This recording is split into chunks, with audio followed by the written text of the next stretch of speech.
200 కోట్ల beer company Rajinikanth villain సొంతం. Super star Rajinikanth నటించిన బ్లాక్ బస్టర్ మూవీ రోబోలో విలన్ గా నటించాడు డానీ డెంజోగప్ప.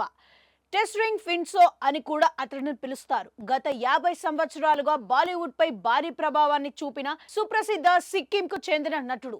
బేబీ, ఇండియన్, హమ్, బ్యాంగ్ బ్యాంగ్ సహా పలు బ్లాక్ బస్టర్ చిత్రాల్లో అతడి నటనకు గొప్ప పేరొచ్చింది. అయితే డానీ డెంజ్ గొప్ప మత్తు పానీయాల పరిశ్రమలో సుప్రసిద్ధుడు అన్న సంగతి ఎందరికీ తెలుసు. ఉత్తరాదిన అతడి గురించి అంతో ఇంతో తెలిసినా కానీ దక్షిణాది ఆడియన్స్ కి అతడి తెర వెనుక వ్యాపారాల గురించి తెలిసింది చాలా తక్కువ.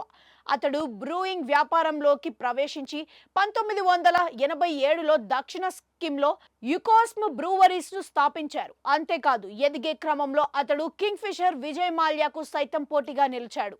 యుకోస్మ్ బ్రూవరీస్ ని విజయవంతంగా నడిపించడమే గాక 2005లో అతడి ఒడిశాలో డెంజాయింగ్ బ్రూవరీస్ ని స్థాపించడం ద్వారా తన బ్రూయింగ్ కార్యకలాపాలను విస్తరించాడు.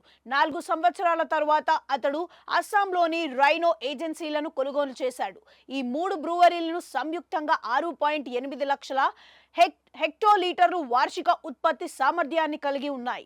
యుకోమ్స్ భారతదేశంలో ప్రముఖ బీర్ సంస్థలలో ఒకటిగా నిలిచింది.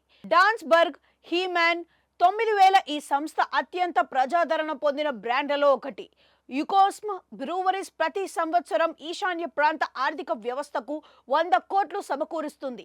250 మందికి ఉపాధి కల్పిస్తుంది. 2009లో రీనో ఏజెన్సీల కొనుగోలులను డానీ కీలక మైలురాయిగా భావించారు. ఆ సమయంలో విజయ్ మాల్యా ఈశాన్య మార్కెట్లోకి ప్రవేశించారని ఆశించారు. యునైటెడ్ బ్రూవరీస్ అస్సాంలో కొత్తగా స్థాపించిన రీనోను కొనుగోలు చేయాలని ప్రణాళిక వేసింది. ఈ ప్రాంతంలో తన మార్కెట్ ఆధిపత్యాన్ని కాపాడుకోవడానికి యుకోస్మ్ ముందస్తుగా రీనోను కొనుగోలు చేసింది. ఈ తెలివైన చర్య మార్కెట్లో డానీ స్థానాన్ని బలోపేతం చేయడమే కాకుండా విజయ్ మాల్యా ఈశాన్య ప్రాంత అభివృద్ధి లక్ష్యాలను అడ్డుకుంది. డానీకి ఇప్పుడు 200 కోట్ల టర్నోవర్ ఉన్న బీర్ కంపెనీ సొంతంగా కార్యకలాపాలను విస్తరిస్తుంది. రజనీకాంత్ రోబో చిత్రంలో డానీ నటనకు ఇప్పటికీ సౌత్ ఆడియన్స్ మర్చిపోలేరు. అతడి తీరైన స్ఫూర ధృపం వాయిస్ ని ప్రజలు గుర్తుపడతారు.